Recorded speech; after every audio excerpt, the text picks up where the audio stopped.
Finding Hope, the Road to Recovery. Hi, welcome to Finding Hope, the Road to Recovery. We're here today to talk about trauma and substance use and how the two are closely linked and have an impact on one another. My name is Lauren Dibbs. I'm the director of services at Tarzana Treatment Centers in the Long Beach area. And I'm here today with a couple guests, and hopefully we can talk about how important it is to treat trauma for those in recovery for substance abuse, and how it's often not fully explored to the extent it should be as an important part of recovery. So today I'd like to introduce my guest. This is John Lavitt. He's the principal content creator for Tarzana Treatment Centers, and he's also a well-known journalist in recovery and in many other genres. Welcome, John. Lauren, it's so great to be here today. I thought it might, because I'm in recovery and because I've gone through trauma myself, I thought it might make sense to start off by telling a little bit about my personal story and my experience with trauma. It's funny because I don't talk about this story very often anymore. I used to wear my trauma on my sleeve like it was my badge of honor. The first thing I would do when I met someone was like, let me tell you what happened to me when I was a kid. My trauma was rooted in basically a challenge that I faced growing up where I was a stutterer. Growing up, Lauren, I was a 20% stutterer, 1 out of every 5 words. Wow. So basically, I went to a very exclusive private school in New York.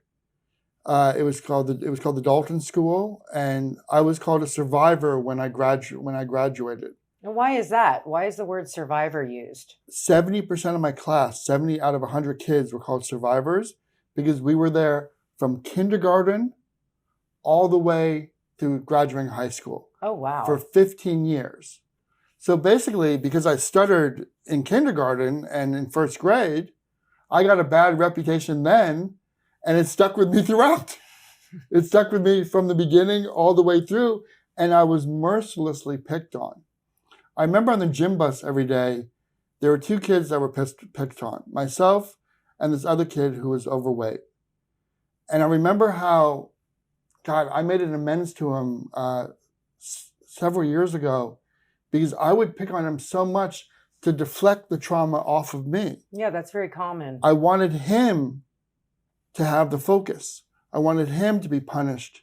And I felt so bad about that in retrospect. And he was like, John, good Lord, you took so much abuse. Don't worry about it. Well, that's nice. He could have had a different reaction. Yeah, and his reaction was like that we both went through it really badly.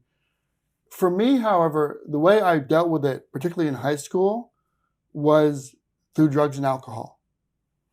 I remember when I found marijuana, and it became like a savior to me because it gave me an identity. It gave me a way to make friends. It gave me a way to connect with people. Smoking pot was, for me, it was like the answer. And that's how my whole very sick and addictive relationship with drugs began. And at the same time, they also, in a sense, saved me as well, because I was in so much pain, and it gave me a real sense of identity. You know what that's like. Yeah, well, so all the teasing that you experienced over such a long period of your childhood was a very traumatic experience, I can imagine. And it's understandable that you'd want to escape that with whatever you could get. So we do talk about substance use is a coping mechanism. It's not necessarily a healthy one. We call it a maladaptive coping mechanism, but it is a coping mechanism. And for many, it's the only coping mechanism they know or that they're taught. And it's easy, sadly, it's very easy to find. So I think particularly in childhood and adolescence, it is the first go-to coping strategy that kids use. And then once there's an addiction developed, it's really hard to divorce oneself from that. It's hard to unspill the milk, as they say. 100%. And as a journalist, I really was lucky enough that I was able to interview the top addictionologist in the world today, which is Dr. Gabor Mate. He's Canadian, and I've interviewed him actually four separate times. Wow. My first interview for him, which was for a website that no longer exists, for 15 years it was a top daily news site about addiction and recovery called thefix.com. It had over 80,000 Facebook shares. Wow. I mean, it was incredible. And I have a quote from that interview where Dr. Gabor Mate, his essence is, what he says is, the question is not why the addiction, but why the pain. He sees the root of all addiction as childhood trauma. And if you're not addressing the trauma, if you're not addressing the pain, then you're just dealing with the symptom and not the cause. You're just masking it. And that's so true. And, in my work as a clinician, I am also a licensed marriage and family therapist. And in recovery myself, I can say that when we are using, I use an expression a lot, and I call it pulling the ripcord, which is an escape from the pain. And one of the things I talk about in addiction is I say that no human being likes to feel discomfort or pain. And one of the things I say is that, there's a spectrum all the way starting at minor discomfort all the way up to severe pain. And it's both emotional and physical. It can be either or. And so we say that no human being likes to be in discomfort or even pain. But as addicts, we have a particularly low threshold of tolerance for it, whereby we want to pull the ripcord as soon as we experience it. And so we lack the resilience to work through it and to tolerate the discomfort. And to me, that's an important piece of this. It's not that we should approach our trauma as something that we just simply tolerate. We do have to work through it. It's very important to work through the trauma with a knowledgeable professional. I also love what you just said of pulling the ripcord, because what does that mean? It means opening up the parachute. Yes. What does a parachute does? A parachute saves our lives. Yes. Otherwise, we on the ground. Right. And so the fact is, for me, I felt like I was saving my life. Yes. I felt like this is what I was doing. I actually want to read something from my first interview with Dr. Gabor Mate. I got to put on my glasses. I'm getting old. And basically, I asked him this question, which was, in your seminal work on addiction in the realm of hungry ghosts, and I love that title, Lauren. I love In the Realm of Hungry Ghosts. You explain how childhood trauma leads to the creation of a harmful personal mythology. How can a person escape such a self-defeating prophecy? How hard is it to fully overcome such a storyline? And he replied in something that was so deeply moving to me at the time, and is still to this day. Dr. Gabor Mate said, "By nature, John, we are born into the world expecting to be nurtured and loved and supported, understood and seen and heard, because that's how human beings evolved. In fact, that's how any mammal evolved. When that doesn't happen, when we're hurt for whatever reason, when we're simply not seen or understood or nurtured emotionally in the way that we need, then we immediately come to believe, and this belief becomes ingrained in our psyches, that there's something wrong with us. Human nature is to be connected and loving, open and social, and compassionate. Not being able to be true to our nature is one of the reasons why we suffer. That true nature is still working for us, and it's still inside us. The very suffering itself helps to wake us up. That very suffering helps to guide us in the right direction if we are open to receiving the guidance. In the addiction movement, people talk about recovery. What does it mean to recover something? It means to find it. When you recover something, you get it back. In other words, what we get back is ourselves, which is the essence of all healing." Wow. That's pretty powerful. And I particularly like breaking down the word recovery. To recover means to get something back. And for some people, it's to get something that they've never had, which is internal peace with all the experiences they've had, good or bad. So and authenticity. Authenticity is important too. So I think what this tells me is how important it is that those in recovery from substance abuse really give themselves an opportunity to deeply and authentically explore the trauma that they've suffered, and to do so in a way that they are able to come to peace with it and move forward in their lives. Because the unfinished business, the unspoken pain that we try to bury, the more we try to bury it, the more more unsuccessful we are in moving forward in our lives. It's almost like a pressure cooker is the way I look at it. So Lauren, as a recovery professional, I mean, I think what you're saying is that getting sober doesn't just mean stopping. It doesn't just mean detoxing. It's like basically the act of stopping then opens the door to the opportunity to do the real work and the healing. Absolutely. Absolutely. It is so important to do that work.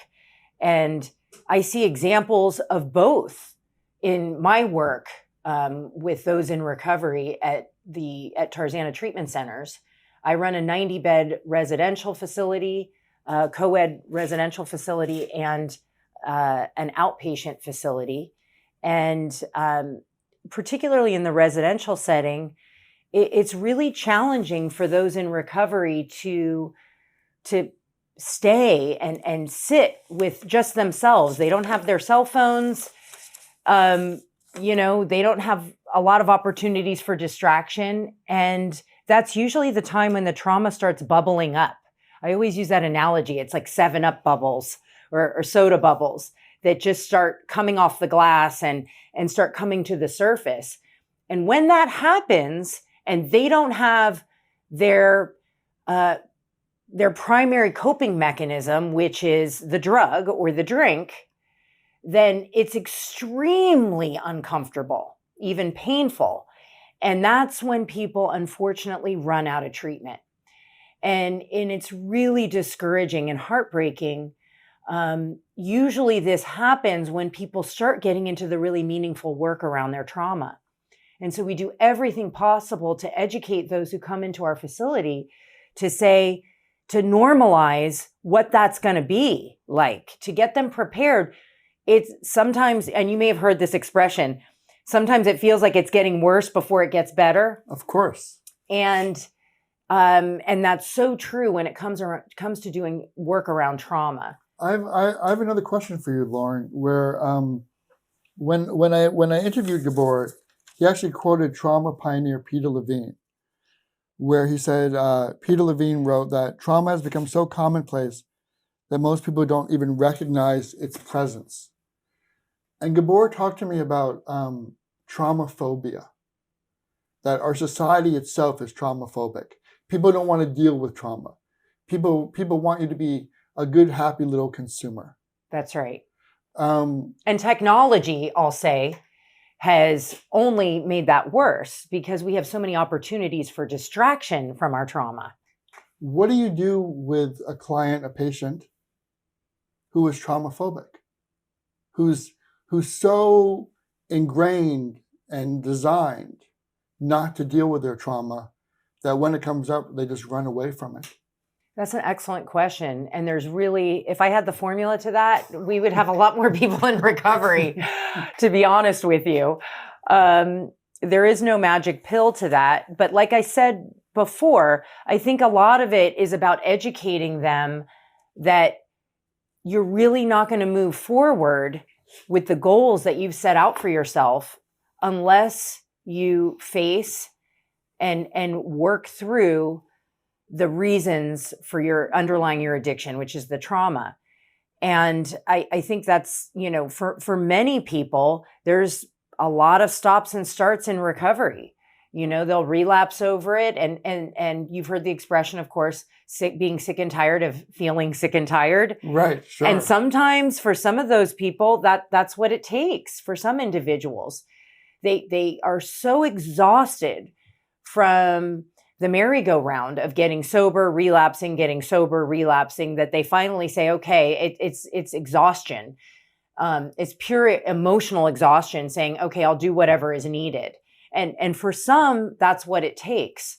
And we hope that they don't lose their lives or have some other irreparable damage before that happens. I also love the idea of keeping your bottom close to you as you progress in recovery. Mm-hmm. Because for me, the essence of my spirituality in recovery is gratitude. And the fact is, a bad day today is nothing compared to what my bad days were when I was in the grips of my addiction. That's right. I mean, they were so ugly and so extreme, and I did so much damage. And yet at times I take my recovery for granted because I'm so focused on success or this or that or getting what I want, that I forget how far I've come and that I have to stay grateful for that journey and for making that progress. Absolutely. And you have how many years of recovery? I am blessed to have been sober now for 15 years. That's amazing. That's great. So now put that in perspective with someone who has 5 days of recovery. Right. And imagine how hard it is for them to stay in gratitude. But you're absolutely right. And one of our tasks as treatment providers is to continually remind those that we serve to stay humble and grateful, and to remind them that this is a journey. This is not an end point. And one of the tools that I use, and I have all these little tools and analogies and interesting tidbits that I use when I'm working with people. But I draw a little stick figure of a person going up a hill. And I just do a rudimentary hill and then I level it off at the top. And the stick figure is pushing a giant boulder. And they're pushing it up. Like Sisyphus from the Greek mythology. That's right. Exactly. That's right. Just like Sisyphus. That's a good journalist for you. Good reference there, John. But pushing that boulder up the hill, that initial very steep incline before it levels out, is what the early stages of recovery are. Now, whatever length of time that is varies from person to person. For one person, that early grueling stage might be 6 months. For another, it might be 5 years.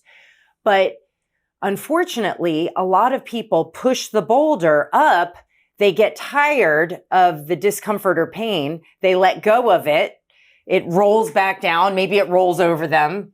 And then they have to start all over again. And for many, it's just a process of that really steep part. They never experience the benefit of getting to what I call cruise control at the top. And that's doesn't mean we let our foot off the accelerator in terms of our recovery efforts. It means that we've got some routine and it's not as grueling as in the initial stages. And I look at trauma that way, that in the beginning, it can feel exhausting. Like I cannot sustain this. If this is what recovery looks like and I have to feel this, I'm not down for this. Because when I was first in recovery, I hadn't been feeling for so long. That's right. It's like, oh my God, it's like, and my feelings were like a live wire. I was dampening those feelings for so long. The other thing I want to mention, I want to read one other quote from Gabor. Mm-hmm. Because it kind of connects to something else where the trauma in recovery is not just with the individual, but it's a family issue as well. That involves, and that often involves, so just one quick part of the quote is we all have to look at ourselves. We all have to compassionately consider how our family has carried forward suffering for generations. that is the only way in which the whole family will be able to heal. And I feel like, in a sense, part of my journey was not just dealing with my own trauma, but then being able to share that with my family, make amends, and be a living example of what recovery is, which is the ongoing processing of trauma. That is a beautiful summary of what we've talked about. And John, I feel like I could talk to you all day. I wish we could. I think your story is fascinating, and I want to thank you for sharing it with us, because I think it really beautifully illustrates how inextricably linked trauma is to substance use. But I also like that you shared the fact that you have 15 years of recovery and that it is possible to recover from trauma and substance abuse. So thank you for sharing that with us. Right. And I think it's also directly connected to the title of this program, Finding Hope, the Road to Recovery, is once you find the hope, that doesn't mean the road to recovery ends. It really is the beginning of the road to recovery. And the road to recovery is a road that I am so grateful to be able to be on for the rest of my life, I hope. Great. Thanks again, John. It's been Appreciate a pleasure having you here. Thank you. Thanks. We're going to take a quick break, and then we'll be back for part 2. Stay.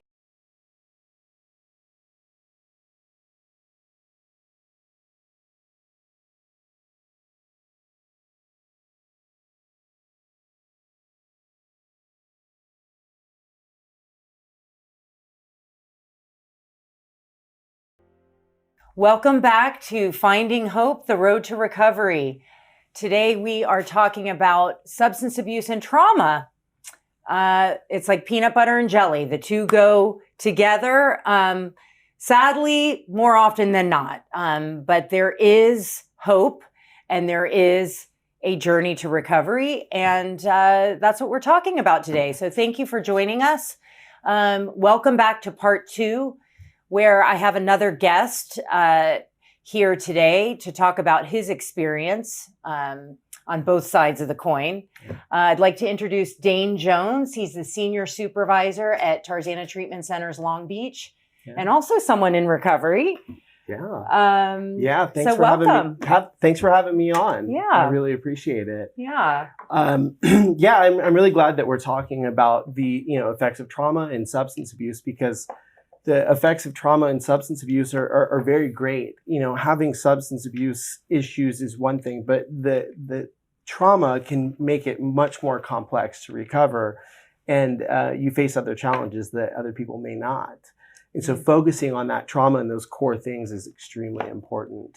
I think, one of the things that it's important when we talk about this is, what is trauma?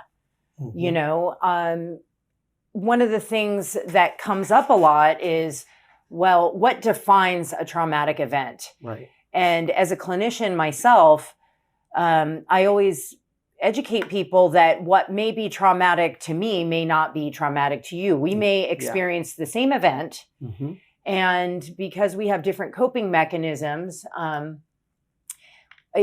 may experience it as a trauma, but you may not. Right. So it's an individually defined event or series of events, but they are, as John, our previous guest, mentioned, it's the underlying root of why we drink and use. Right.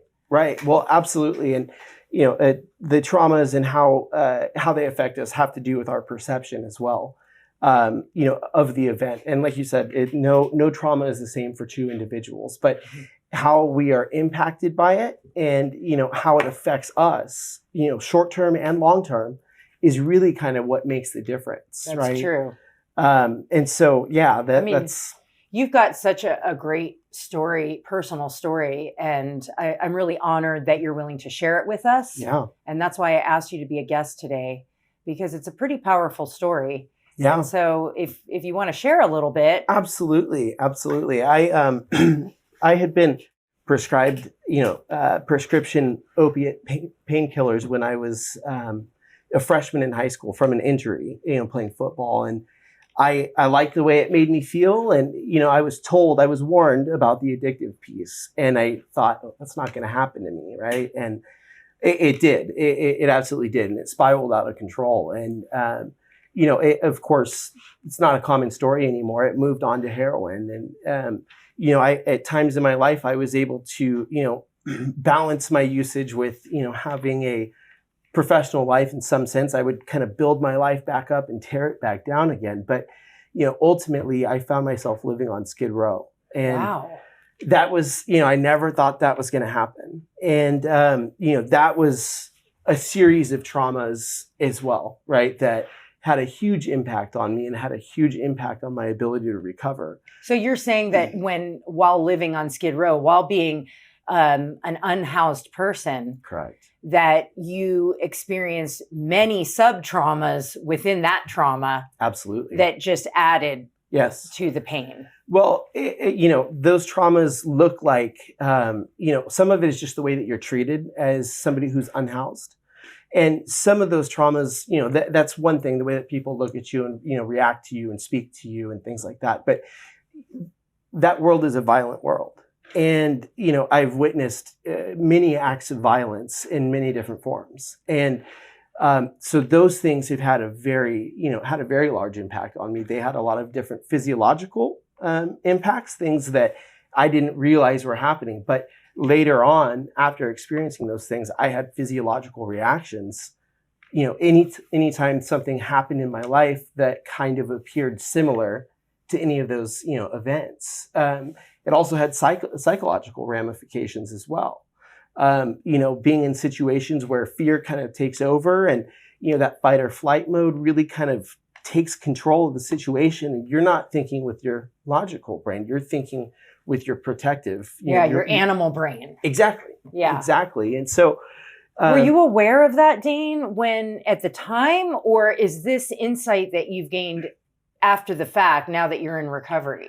So definitely a lot of insight, since being in recovery, but I knew that I was different than I had previously been. And what I mean by that is it affected my personality. It affected my ability to connect with other people. Your trauma did? Oh, absolutely. Okay. I found it very hard to trust other people. And I found it very hard to make meaningful relationships because I didn't trust other people enough to actually develop a relationship. You right? probably started thinking, what's wrong with me? Oh, absolutely.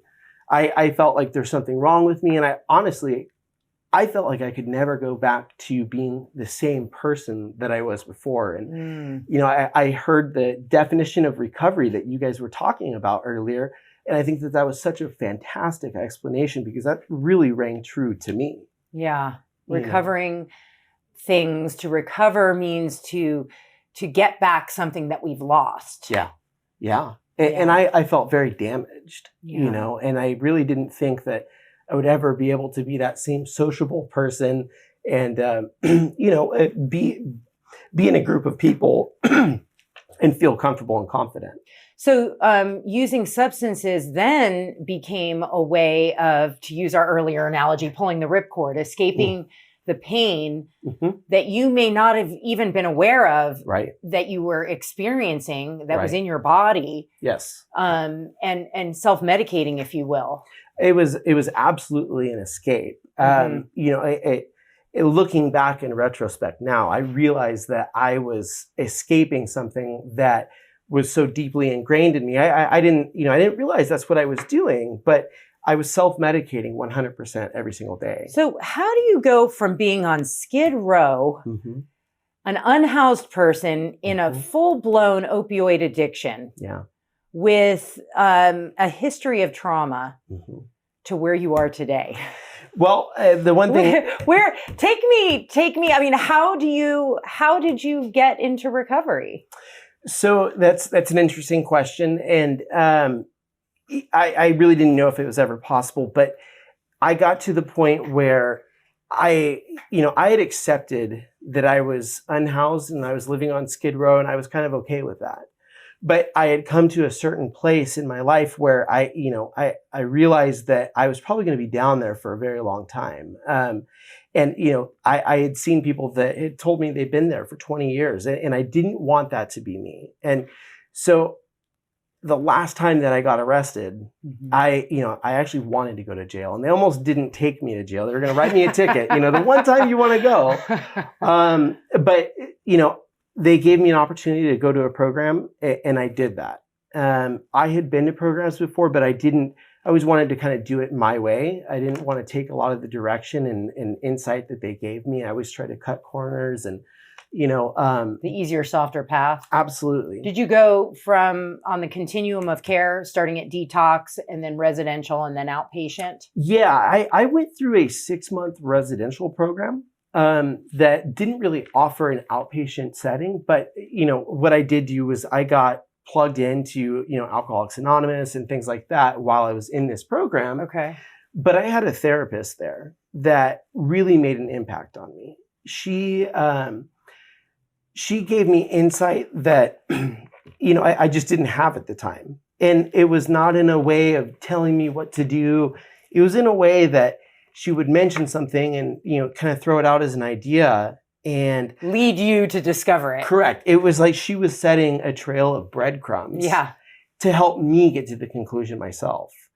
And so, I've, since learned that that's called motivational interviewing. And, that I'm very passionate about that. But, that process took time, and it didn't end after 6 months of being, in a program.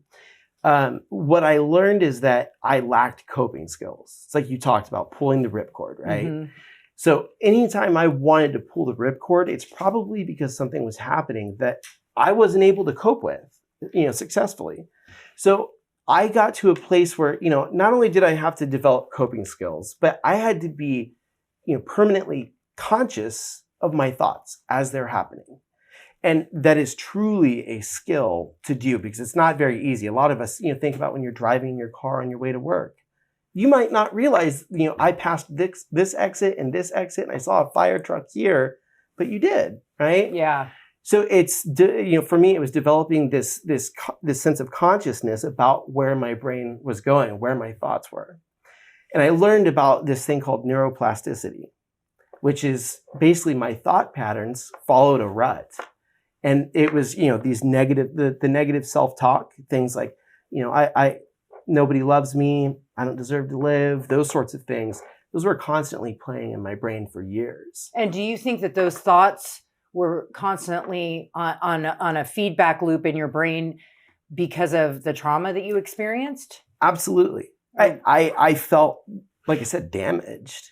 I felt like I was damaged and I felt like I didn't have value any longer. And we know that shame and guilt is the fuel for addiction. Absolutely. It's like putting gasoline on a fire. Yes. That is absolutely the fuel that perpetuates ongoing substance use. Yes. When I feel shame or guilt or both, and I talk about, I use a lot of signs in the air, but this downward cycle. So when I experience shame or guilt, I use, which makes me feel shameful and guilty, which makes me want to use, which makes me feel shameful and guilty. Correct. So we know that one of the things we have to do is address that shame and guilt. Yes. And we have to remove it as much as possible. And that's not easy to do with a trauma survivor. No, it's not. I had a therapist from years earlier. She said to me, "You are not your behavior." And I was probably 19 years old when she told me this. Okay. But it hit me like a sack of potatoes when I was 27. And I just, that statement popped into my head at this random time, and all of a sudden it made sense. And what that meant was that I'm not defined by those actions. That's right. I did those actions, right? I used and did all the things that go along with using, but that doesn't define my worth or value as a human being. Or your character. Or my character. Yeah. Right? I think that's important I think that's so important with trauma survivors. Yes. Is to say that is not who we are. Mm-hmm. That is external. Correct. The behaviors are external. They're not our core worth. And that goes to the self-esteem sort of work that we have to do when we're working through trauma. And that was a huge piece of it for me too. I had to do esteemable acts. Most of which I really just didn't want to do. And this is simple things like making my bed and vacuuming the room and, being of service to others, right? But it was getting me out of my comfort zone. And I felt good about myself for doing them, right? I love that you said esteemable acts because that's exactly how I define, people always ask the $1 million question. Well, how does one get self-esteem? Right. Again, I wish we had a magic pill, but self-esteem comes from esteemable acts, and it's the opposite of the downward spiral. That's the upward spiral. So when I do something that makes me feel good about myself, I feel good. It makes me do more esteemable acts, which make me feel good. And so here we go upwards with that spiral. So totally. That's so key. I'm glad you brought that up, Dane. Yeah. Let me ask you, when you were in treatment, and I'm sure that, as you started to work through this trauma, there were probably times where you just wanted to leave treatment. Absolutely. And to get out of there. What kept you from doing that? So that actually happened quite often. Okay. There was a train that passed by the treatment center that I was at. Not figuratively. No, really. Literally, there was. And I used the train systems in downtown Los Angeles to get everywhere. And so when I would see this train, it was a huge trigger for me. And I saw it every day at 11:30 a.m. when I was walking to lunch. Wow. But, I kept telling myself, I'm not going to leave today, but tomorrow I just might. And eventually, I kept saying that to myself, and it was really hard. I mean, there was a couple times where I had my bags packed and things like that. But, it was also really important for me to develop meaningful friendships and relationships, which, as I told you earlier, that was difficult for me. Yeah. Right? I sought out people that I wouldn't usually hang out with. Right? The people I would usually hang out with were the people I was going to go get in trouble with. Right. So I had to find people and find a way to connect with them that, that I felt were safe, that weren't going to lead me down that same road. Because I know that, I was too weak to be around, I didn't have enough self-control, I guess is a better way to say that. To be around somebody that says, hey, I want to leave, let's go. And me not go and do that with them. So when you started to do the work in treatment around your trauma, was there a particular person or moment that was really meaningful to you that kept you from running out the door? I mean, yes. As I talked about, I had a therapist there that, she was really good at kind of leading me down these pathways. She gave me some coping skills to learn how to deal with those moments where I'm physiologically triggered, where I have a physical reaction to something that's happening, which was kind of those were the precursors that really made me want to walk out the door. Can you give an example of that? Yeah. Because our listeners may relate to that. Sure. So what's a physiological response that you had? So, for example, loud noises. That was something, or when I would hear footsteps coming up behind me, it would send me into a fight or flight response. And, my physiological, reaction is literally the hair standing up on the back of my neck. And, I tense up, my jaw tightens up. And in my mind, it's saying, you have to go, you have to go, you have to go, you have to go. And so it was, the coping skills that my therapist gave me of being conscious of those thoughts and creating an internal dialogue, right? So this is me, my brain is telling me subconsciously, you've got to go, you've got to go. But consciously, I had to say, I'm not going to go. I'm going to work through this. I'm going to stay today. Good. And so that's where, that's really kind of a prime example of how that internal dialogue, really helped me. And it's something that I still use today. Did your therapist teach you grounding techniques? Absolutely. Yeah. Grounding is one of my absolute favorite techniques as well, because and we still use it. I still use it all the time. I still use it. Absolutely. Yes. And grounding is, there's many different ways that you can, do grounding techniques, but the one that tended to work the best for me was I would look around the room and I'd go through the alphabet. I'd try to find everything that started with an A, everything that started with a B, everything that started with a C. What does that have to do with somebody feeling better? So what that has to do with feeling better is that your mind is in a fight or flight response mode, right? You are in a, I'm going to run, I've got to do something, because it wants you to act out on, the trigger that you've experienced, right. The impulse. Yes. What that does is it removes the power from that impulse. Almost distracting your brain from that impulse. Correct. And, so it distracts your brain from that impulse, which, once your heartbeat, lowers down, your blood pressure lowers down, your breathing starts to, normalize and regulate, you can think a little bit more clearly. Yeah. And I like that grounding technique. I also really love the 5 senses. Mm-hmm. What do I feel? What do I smell? What do I hear? Mm-hmm. What do I see? Yeah. And that also is one of my favorites. Totally. And that's what I love about it, is there's different ways of grounding that, that might react differently or better for one person than another. It's kind of like we talked about how one trauma might be, more powerful for one person and may have no effect on the other person. Yeah. Right? Yeah. So I think that grounding not only helps us in the moment, Mm-hmm. but it helps build resilience. Yeah. And our ability to tolerate painful or uncomfortable situations. I talked a little bit earlier about the spectrum, right, from discomfort all the way up to severe pain. Yeah. And on any given day, that could be emotional or physical or both. Right.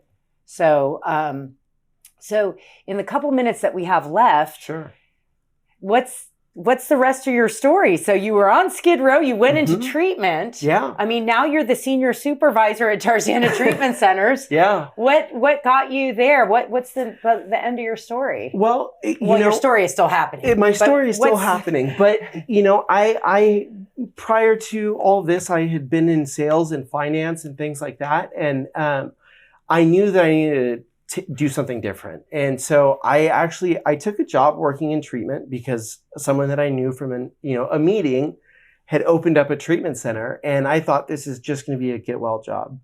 And I actually loved it. I loved getting to help other people. And so I decided to go back to school, and I became a counselor. And that was really impactful for me. But, some of my other skills with, finances and sales and, those sorts of things came into play in more of an administrative piece. Right. Okay. And so I realized that I had some skills for that. So I started moving into, more administrative roles.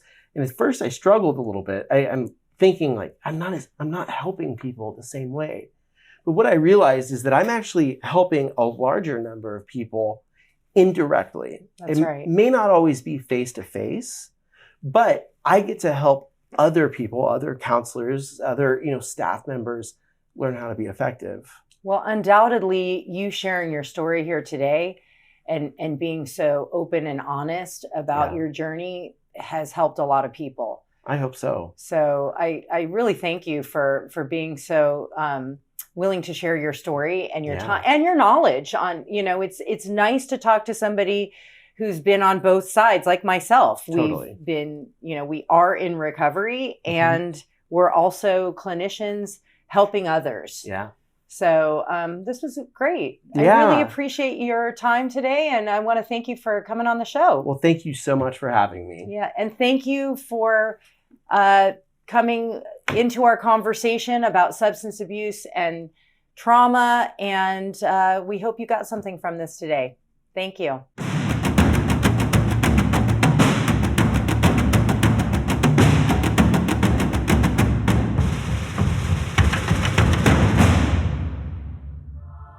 Brought to you by Tarzana Treatment Centers. You can visit our website at www.tarzanatc.org or call 1-800-996-1051.